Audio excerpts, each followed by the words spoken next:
সাগরে রূপালী ইলিশের হাতছানি, অথচ উপকূলে সারি সারি ট্রলার অচল পড়ে আছে।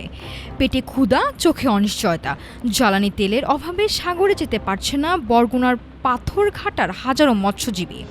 কৃত্রিম সংকটে যখন উপকূলের জনজীবন স্থবির, ঠিক তখনই আড়ালে চলছিল এক অসাধু খেলা।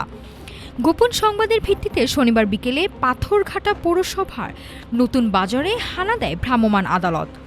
মেসার্স গাজী স্টোন নামক একটি প্রতিষ্ঠানে গিয়ে চক্ষুচড়ক গাছ প্রশাসনের। সেখানে অবৈধভাবে থরে থরে সাজিয়ে রাখা হয়েছে ১৯০ ব্যারেল ডিজেল। অতিরিক্ত মুনাফার লোভে আবদুল্লাহ গাজী নামের এক ব্যবসায়ী গড়ে তুলেছিলেন এক শক্তিশালী সিন্ডিকেট। মজুত করেছিলেন বিপুল পরিমাণ জ্বালানি, যার সরাসরি প্রভাব পড়েছিল সাধারণ জেলেদের ওপর। বাজারে কৃত্রিম সংকট তৈরি করে তাদের পকেট কাটছিল এই অসাধু চক্র। অপরাধের দায়ে আবদুল্লাহ গাজীকে তাৎক্ষণিক ৫০,০০০ টাকা জরিমানা করা হয়। তবে শুধু জরিমানা নয়, জব্দকৃত তেল সরকারি নির্ধারিত মূল্যে সরাসরি জেলেদের মাঝে বিক্রির নির্দেশ দেন আদালত।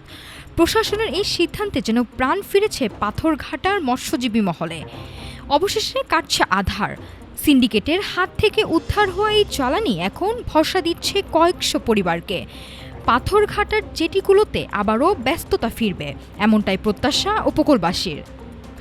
নাফিস সামিয়া, ঢাকা টুডে।